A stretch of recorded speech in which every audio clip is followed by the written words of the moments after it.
We welcome you in Wal-Win Sports Weekly here on WJLX. The sound of Walker County. Brett Elmore alongside Brian Hill. And we just got word that a legend has passed away. I mean, a legend not only on the gridiron, but he did so much TV growing up that you would see him on so many sitcoms. Dick Butkus, Chicago Bears great. Dick Butkus passed away just earlier today. We just got the news there. We're live at the Pie Factory in historic downtown Jasper. Appreciate you folks tuning our way. We were supposed to have the big Tigers tonight. They had a little bit of a family emergency, and we understand that. So we will rain check them for another time. And speaking of rain, Brian, looks like we're out here on the patio. Looks like we may have some rain blow through. I don't know, but it's keeping that temperature down. That's what I was about to say. It is keeping the cap on the sun, so we'll take that. We'll take that for sure. All right, appreciate you folks tuning in again, and don't forget tonight at the Pie Factory, Donnie Glenn going to be playing at 7 o'clock tonight.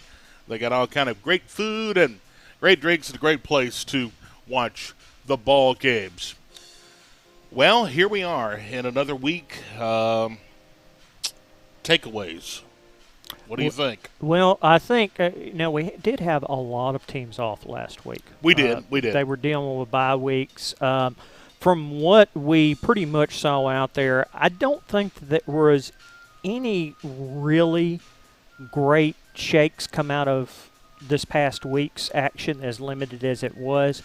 I think it was almost a get and see. Probably the biggest takeaway is I thought Jasper would take St. Lanier. I thought that would happen, and they played a tremendous game. But unfortunately, St. Lanier's just made the plays where it mattered the most. Yeah, they did, and I thought that was the game too. Especially starting the season, I thought this can be a W here. And then when I got to researching them the week of, and I know I talked to Woody. Normally I'll talk to him on Sundays. Sunday's my day to kind of research the teams and kind of look things over. But I was talking to him, and I said, I talked to Coach Reeves, and this was not the Lanier team we thought we were going to face. Mm-hmm. And there's just they were so athletic. They came in, they played very well. It's just on offense, they had so many weapons. It was just hard to just stop it. A lot of athletes, and they're in that, of course, 6A classification. And, of course, this week I was talking to some folks, and they say, and, of course, this is all hearsay and people speculating, but, we reclassify in December. Mm-hmm. And a lot of folks think that Jasper's going to move back up to 6A. Well, that would be a nightmare. And the numbers kind of show that. And then if something else happens, which I've heard before, that they may move some of the top 6A schools up to 7A and expand 7A. So that would put Jasper at 6A probably until the end of time. So. What I'm saying? They would be one of those middle-of-the-pack 6A schools. I don't know what's going to happen there, and I don't mind playing in 6A football. But for the past two draws, we have had the worst draw as far as the regions are concerned. In 6A, you were playing Clay Chalkville, Pinson Valley, those guys, and then you get moved down to 5A, and you think, well, thank goodness, because Clay and Pinson had been playing for state championship. Well, then you get moved down to 5A, and you think, well, thank goodness. And then you get thrown into a region with Ramsey playing for state championships, Pleasant Grove playing for state championships. It's like you can't catch a break. No. So I don't know. I mean, I don't like to make excuses, but I'm just saying It's been 4 years of really tough competition. But Brian, let me tell you something. Tomorrow night, got to go to Hayden, and the Wildcats picked up their first win last week. Mm-hmm. If Jasper doesn't get it done tomorrow night, I don't see a win on the schedule. Well, the good news is Hayden has not been seeing what Jasper's been facing every week. Exactly. Jasper's going to think that they get in some kind of a different type of criteria, and I'm not saying he's just going to roll over. What I'm saying is compared to Ramsey, compared to even Fairfield, compared to Jess Lanier, big disparity in athleticism between them and Hayden. Jasper, the last time they had this sort of start was in 1994. Now, let me say this. If something happens and the Vikings do not win another ball game, last time that happened was 1968. And even Woody wasn't calling the ball games back in 1968. Wow. I think Woody was a student in 68. I think he witnessed all that, though. But we'll see. I don't like to make gloom or doom. We're going to have some of the Vikings here a little bit later on at the bottom of the hour, but I don't like to make gloom or doom, but I'm just stating facts. And let's talk about another team that is having a rough time. It's Summit and Christian. We broke the news earlier that, hey, they've got to forfeit to tomorrow's game because they only have 9 or 10 healthy players, and they can't play. No, and I mean, the cutoff, you can have 10 players on a play. You can't have just 10 players on a team. When you're getting to 9, there's no way. I mean, Brett, you don't even want to line 9 players up against a fully squatted middle school team. That's still much of a deficit. Well, when you're talking, we know that the region that Lynn and Summit and Christian are, Summit and Christian was going to have to play South Lamar, who beat Pickens. Right, I was about to say, yeah. Youch. I mean, I hate it because, I've been out there and I've watched the kids play, and no matter what the score's been, they've still continued to give it. But numbers, it's too much of a factor. The numbers don't lie, and, we've heard that they may even have to forfeit the rest of the season. Don't know that for a fact, but if they don't get healthy and get some players in there, it's going to be a sad way to end the season. Yeah. I mean, and I really feel for him because I've known Jeremy Moon a long time. He was thrown into the situation. Coach Moon is a good guy. Very much. I think that give him a little bit of opportunity, he can build that program. They got to have the numbers up, and it's just a bad situation to be in. So we'll see how all that pans out. Yeah, but our thoughts and prayers are with them as they Sure, try to absolutely. get healthy. Yeah, absolutely. The Walker County's top rivalry be held for the 100th time. Dora's, Horace, Robertsfield, Dora, and Cordova. My goodness. What a history between those two. And what a different contrast they're coming in versus last year. Cordova picks up its first win last week against Hamilton. Dora's coming off an absolutely deflating loss to Corner, but Dora's almost set up to the same way that they were last year where they made the run and ended up being region champions. Yeah, Cordova leads the series, by the way, 50-47-2. And that dates back to the 1925 season. Almost lost my paperwork. Woody would have laughed at that. Well, we don't. Both were off last week, so they had a chance to get prepared for this. And Dora's 3-2, Cordova's 1-4. Cordova, if they could win this ball game, is that the statement Coach Smothers needs to make? Absolutely, because if they could win that game, look, they've already played Corner, so they know that they've lost that. Okay, That's the two top teams. If you can run out and win on out, Cordova can actually make it to the playoffs. Whereas, interestingly enough, if Cordova ends up winning this one, Dora's most likely is not going to be able to finish and be at home for the playoffs unless absolutely wackiness happens. So, Brett, it's really an interesting dynamic what you're having in this game. Plus, you got to wonder about the psychological aspect. Coming off the big win, Cordova's feeling good. Dora had that disappointing close loss, and that's been sitting for a week now. How's that play into it? Dora has won 5 of the last 6 meetings. That has a lot to do with your mentality, too. Absolutely.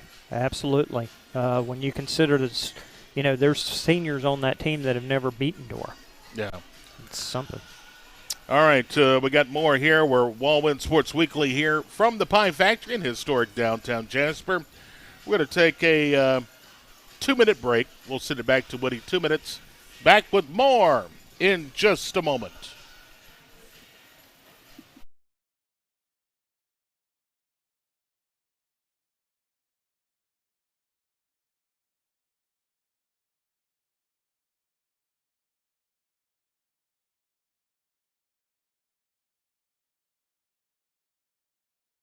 Willie Nelson and family are on the road again, live in concert. On the road again. With the Avett Brothers. Ain't no man can save me. Mike Campbell and the Dirty Knobs. Elizabeth Cook and Particle Kid. Whiskey River. The 2023 Outlaw Music Festival, presented by Wheatley Vodka. October 15th, Oak Mountain Amphitheater. Reserved seats are on sale now at livenation.com. Go to outlawmusicfestival.com for more details.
We welcome you back to the Pie Factory in historic downtown Jasper. Brett Elmore alongside Brian Hell, Wal-Win Sports Weekly. And let's go through the rest of the schedule here.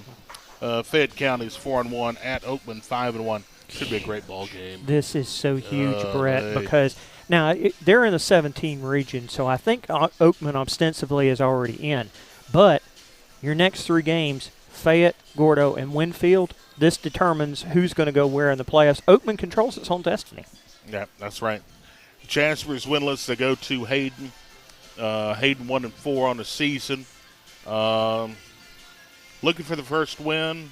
Dropped that game last week, 47-30. We'll talk about that more at the bottom of the hour. But of course, Hayden defeated Asheville by 10, 30-20. The Vikings are giving up about 37 points a game.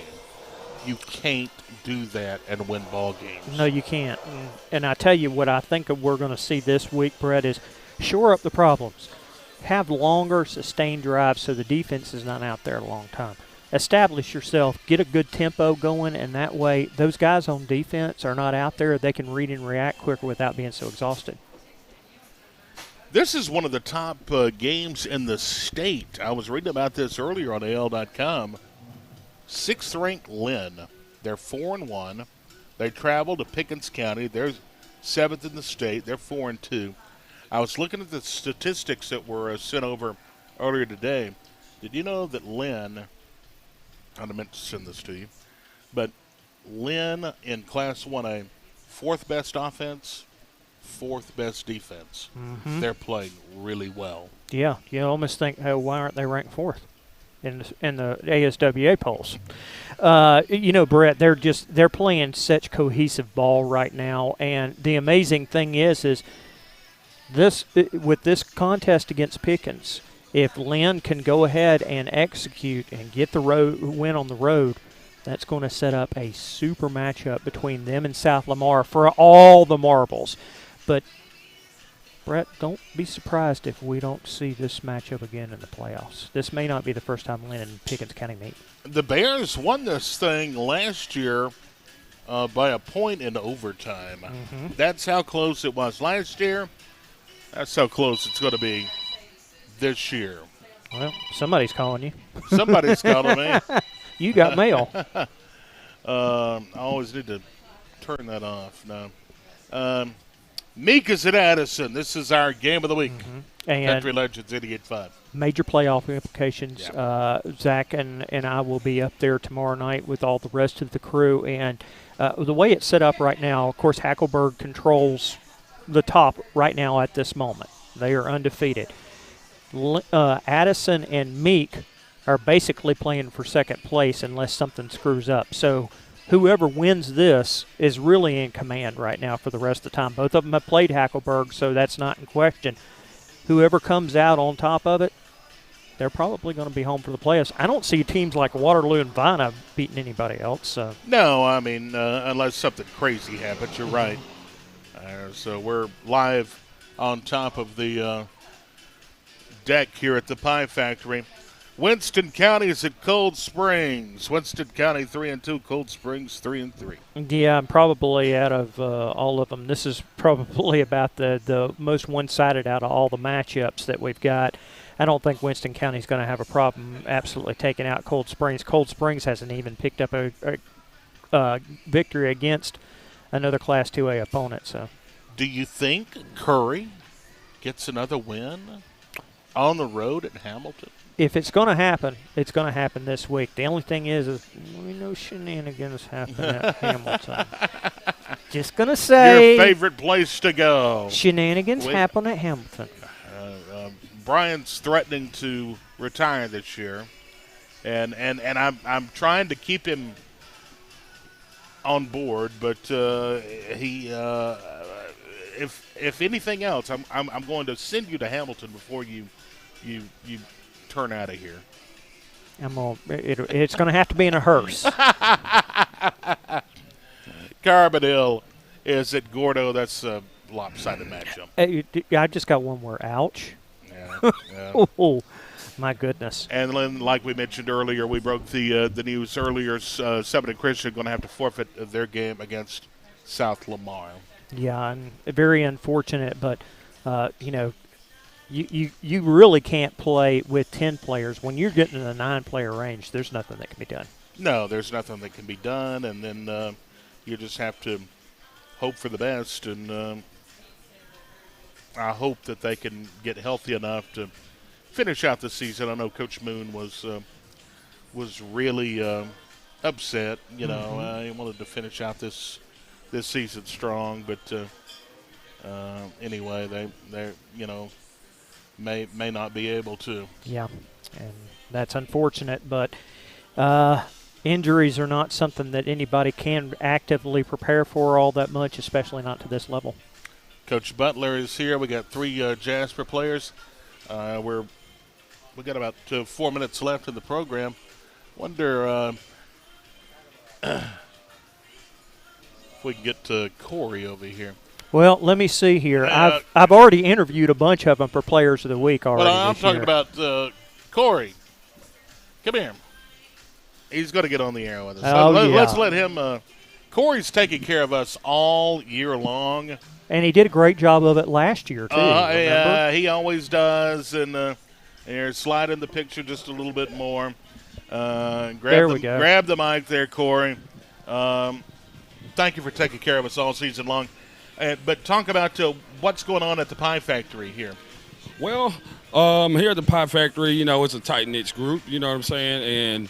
And Thursday, Friday and Saturday, we have live bands. We also got good food, fresh fruit, nothing frozen, everything's hand cut.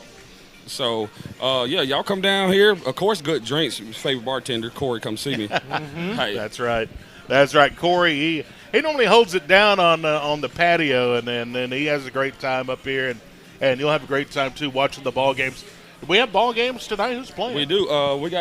We got Chicago Bears and the Atlanta Falcons playing tonight on Amazon Prime. All right, well, very good. This is the place to watch all the ball games. Come by and see Corey. Great guy, and always my friend. Yes, sir. Yeah, good to see him. All right, we're going to take a break, and when we come back, we'll come back with the Jasper Vikings after this 3-minute timeout. 3 minutes. We'll be back with more in a moment.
Willie Nelson and family are on the road again, live in concert On the road again. with the Avett Brothers, Ain't no man can save me. Mike Campbell and the Dirty Knobs, Elizabeth Cook, and Particle Kid. Whiskey River. The 2023 Outlaw Music Festival, presented by Wheatley Vodka. October 15th, Oak Mountain Amphitheater. Reserved seats are on sale now at livenation.com. Go to outlawmusicfestival.com for more details.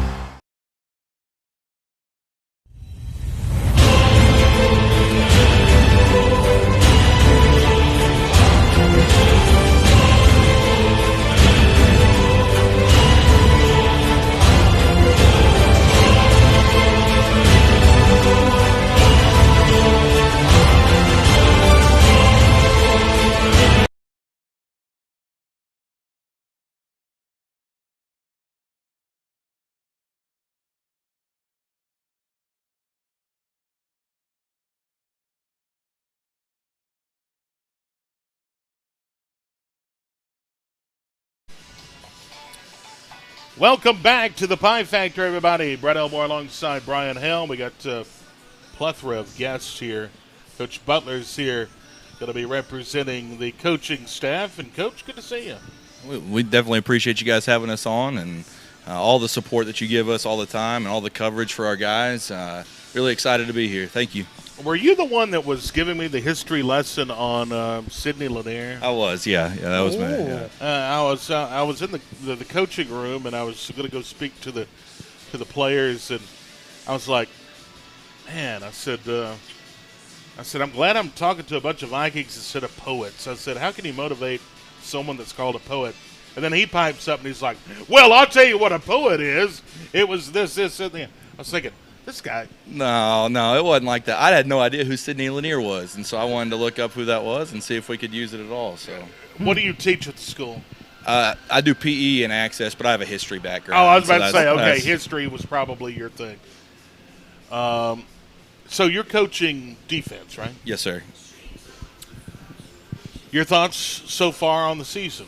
It's been tough at times. Yeah. A lot of growing opportunities for our guys. And we've seen that growth, not always in the results or the score, but we've seen a lot of growth, playing a lot of young guys, and it's not always by age, but by experience. We have a lot of young guys. Very few guys from last year coming back that played any significant minutes, really, and so it's largely a new defense, new players out there. A somewhat new scheme. Some of the stuff is carryover from the years past, but Coach Reeves has brought in some new things and a lot of opportunities to grow and learn, and that's sort of been our focus and what we continue to preach. Coach, I know we've featured JoJo as one of the players of the week already this year, but has anybody else's growth really impressed you? Who's really taken the helm in their own improvement since the beginning of the season? Yeah, absolutely. Well, JoJo has worked really hard, already a really good player, and has dedicated himself to really making himself a great player. And a lot of people feed off of that. But one in particular, one position group really is the secondary. We play 2 sophomore corners a lot. Guys that had never played varsity football. One kid didn't play last year as a freshman. So there's a ton of opportunity for growth there. And then we start an 8th grader at safety as well. And, you go from playing junior high, toy bowl, to playing varsity football against some of the teams we're playing against. That's a big jump. And now 5 weeks in, this week in particular in practice, I heard him be more vocal, calling out coverage checks. I've seen a ton of growth really in that position group, but I see it all over as well. And it really starts, when they can follow a guy like JoJo who's putting in the extra work, putting in the time to make himself better. Everybody wants to sort of follow along with that. JoJo, what classification are you in? Are you a senior this year? I'm junior. He can't remember. He's a junior. So you got another year left. Man, I tell you, you're going to wreak havoc when you stick around. And what do you think about playing for Coach Reeves and what he's brought to the program and playing for a guy that has coached defense on the collegiate level? What does it feel like? What has it been like to play for Coach? We switched up the defense a little bit, and we had to get used to it. Yeah. But I love playing for all the coaches, and they work us and they teach us very good. So, and Coach Butler, how does it been to coach for Coach Reeves? Yeah, I'll tell you this. Coach Reeves knows so much football. I've learned so much from him. But I'll say this, too. From day one, even until now, he has never talked down to me in any way. And you always wonder, a college coach coming down to high school, how that might be. He is humble, willing to teach, willing to help learn, and will take suggestions from me as well. And so it's been really good learning from him. He's obviously a great defensive mind, a great coach, and I've taken a lot from him. It's been a really good experience for me. Well, guys, I know you guys have been lining up ever since that Coleman game last year where I was able to call it, but you guys are going to have a number of years still ahead of you, both you and Makai back there in the backfield. Guys, of course, JoJo's going to be joining y'all for another year, but you guys have actually have a couple of more. How is that that you've got some brothers to join the journey? What classification are you in? I'm a junior. So. Yeah, you're a junior too, Tanner. Yeah, but what does it mean? And let me say this: you have stepped in, and you played really well, and you have progressed. I can see your growth each and every week, and I can also see. Of course, I'm way up there in the press box, but I can see some leadership from you, and I just want to congratulate you on that. Yes, sir. Thank you. I mean, Coach Chapman came in this year. We have a brand new offense, so I mean, obviously the first year we're still learning. You know, there's new things coming in every week, but I feel like next year we'll actually be able to get this thing going. I mean, we're still trying that this year, but next year is definitely going to be an explosive year for me and Makai. And Makai, Woody and I were talking now. You're a sophomore. Yes, sir. Is that right? Yes, yeah. sir. My son's a sophomore, so I remember you're a sophomore. You've got a few years left ahead of you. What surprises me more than anything, and we talked about this during the broadcast last week, you played the entire game. Yes, sir. You don't come out. Not much. No, sir. Not much. And then I look at a guy like this, and we were talking, and I said, it seems like he gets stronger as the game progresses. You're extremely talented. And I'm not trying to, build you up or whatever. I'm trying to build you up, but I'm not going to give you the big head. But you keep working with the system. I think you have great things ahead of you. But it seems like this guy's playing, Brian, against Ramsey and some of these teams that, are obviously better than we are. I'm almost wondering if he might be the Terminator. Yeah, he may be never the Terminator. tires. Runs over everybody. But could be the Terminator. But what does it feel like? Do you seem to feel like you get stronger as the game progresses? I just go out there and play my heart out. I just do it for my teammates and do it for everybody on the field. It's a good answer. Absolutely. That's a good answer. You can't ask it. What do you see as far as the rest of the season? What it holds for you? Of course, we had talked about don't look in the rearview mirror. Always look toward the future. And you still have some great games ahead of you. And this week is a very winnable football game. What have you seen on film, and what have you studied to see how can we get that first win to catapult us to do big things to close the season? I feel like if we all come out and start fast, have the energy, do what we're supposed to do, I feel like we can take them down. Tanner, what does it mean when Coach, he's been talking about it a lot, starting fast? Do you think you've been able to do that? Obviously, it's something he wants done. Yeah, I mean, when Coach Reeves talks about starting fast, I mean, it's like when the offense goes out there first, when we get a drive going, we can't get down to the red zone and then fumble or drop passes or throw picks. I mean, that's really been the main issue with us for the past few weeks is just our inability to finish drives. So I feel like if we come out, start fast, and finish drives and put some points on the board this Friday, we'll be able to do some damage.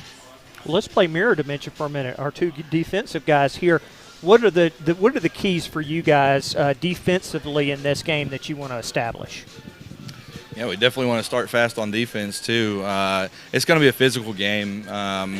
Hayden, they're going to line up in different formations and run the ball right at us, and it's going to be a lot of just physical run, and we've got to match that and really beat that to be successful.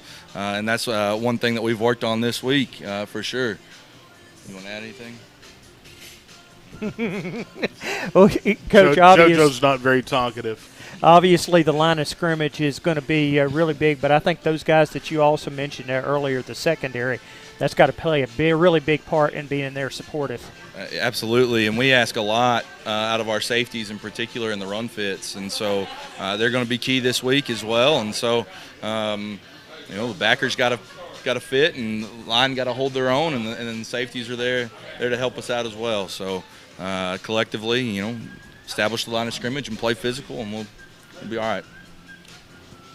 JoJo reminds me a lot of Laverne Johnson and Eric Oliver that played at Jasper. Oh, yeah. They were the nicest people off the field. I would talk to them and everything, and especially Eric. Eric was a guy that he had this big white smile, perfect teeth.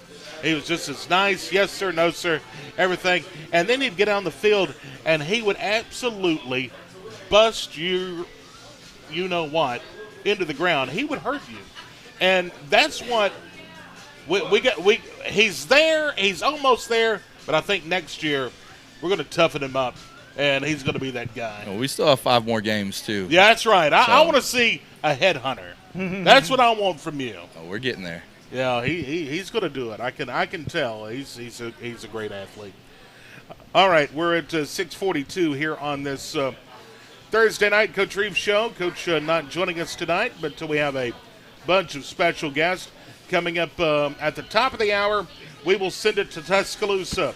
The Coach Nick Saban show coming up at the top of the hour on radio. Take a 2-minute break.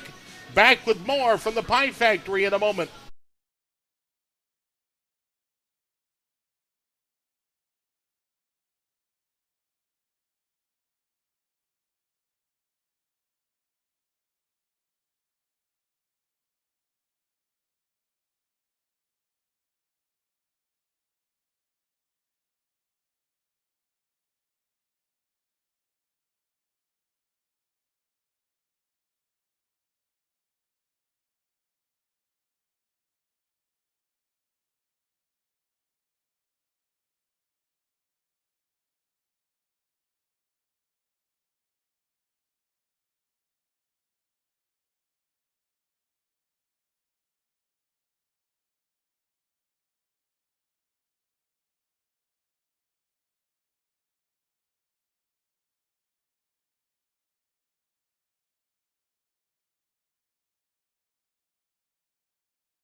We are back live at the Pie Factory in historic downtown Jasper. Got football on the TVs tonight, and this will be a great place to eat dinner and enjoy the evening. Beautiful weather. We're up on the patio tonight, and it couldn't be better. This has been picture perfect tonight here. Can we Brian. just bottle this? Yeah, please.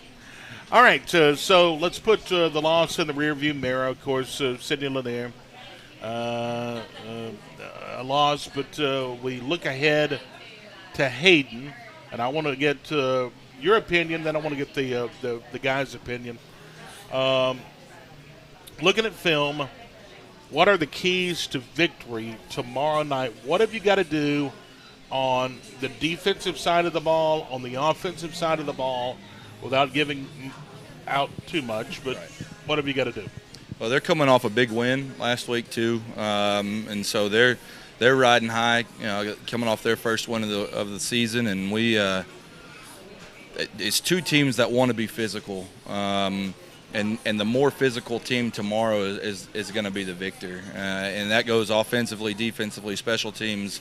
So everything that we do has been trying to be the more physical team. That fits who we are schematically, offensively. It fits what we need to be defensively, and then what we're going to play against tomorrow night as well. It's a run-heavy team. They will throw it some.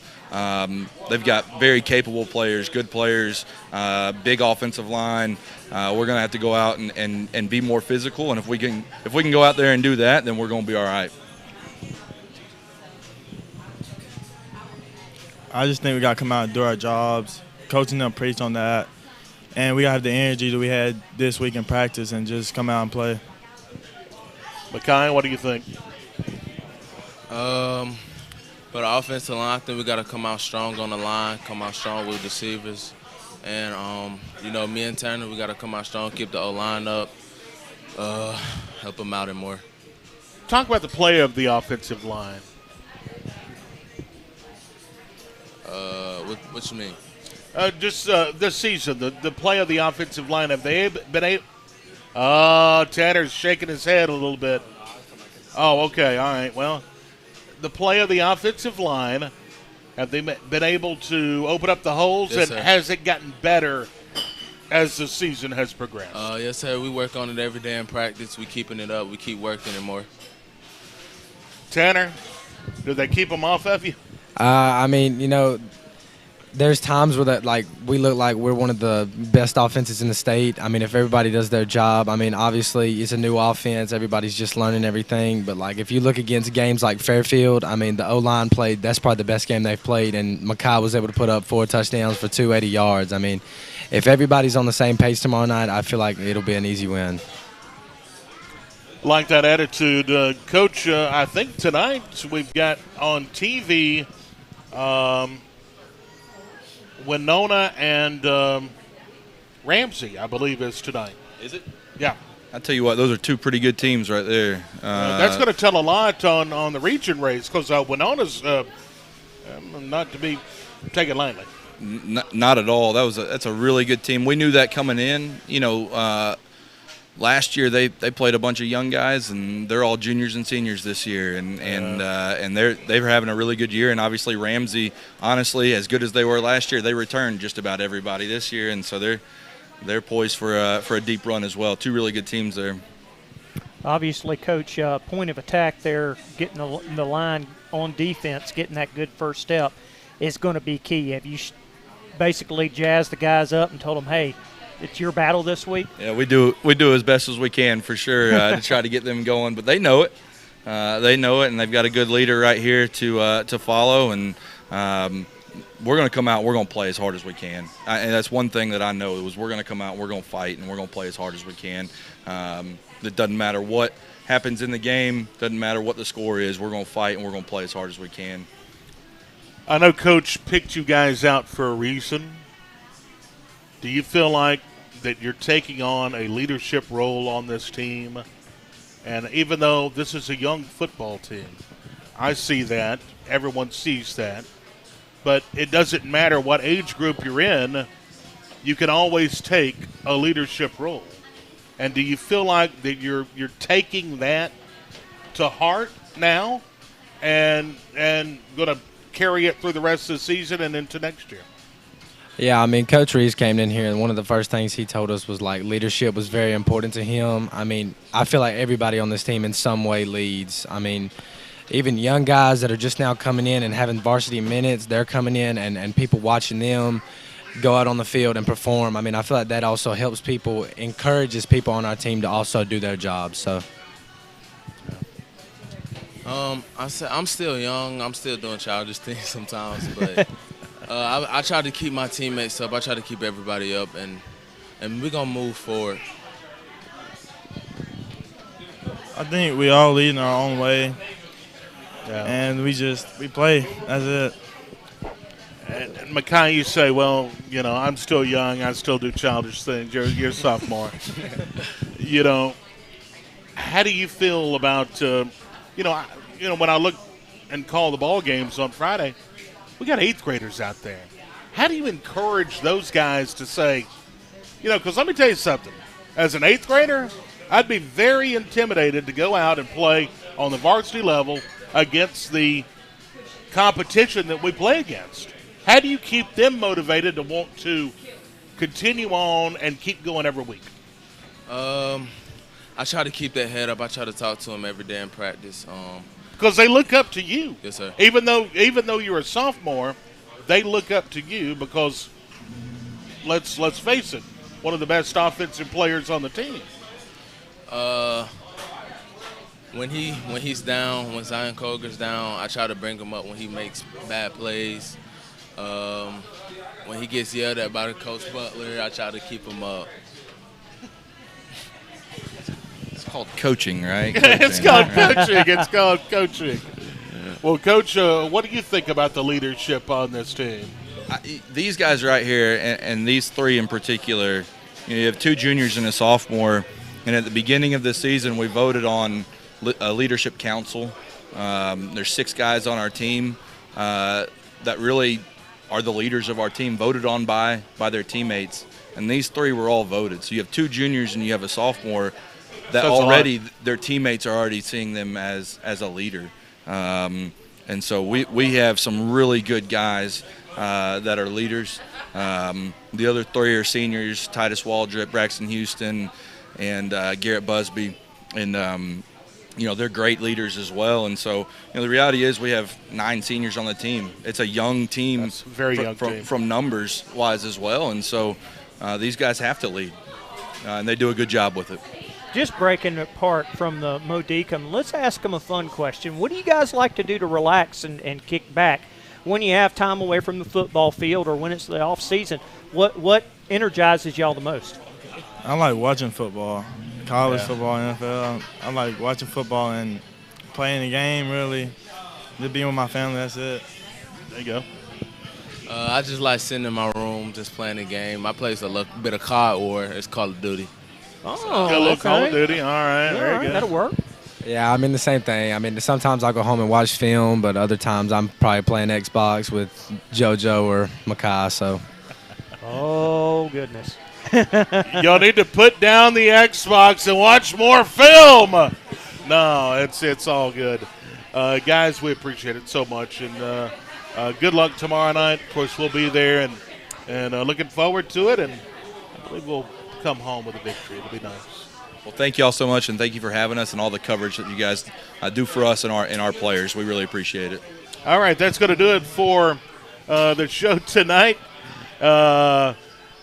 For Brian Hell and for all the guys here, we appreciate them so very much, Tanner and Mackay and Mr. Odom. And, Coach, we appreciate you so much.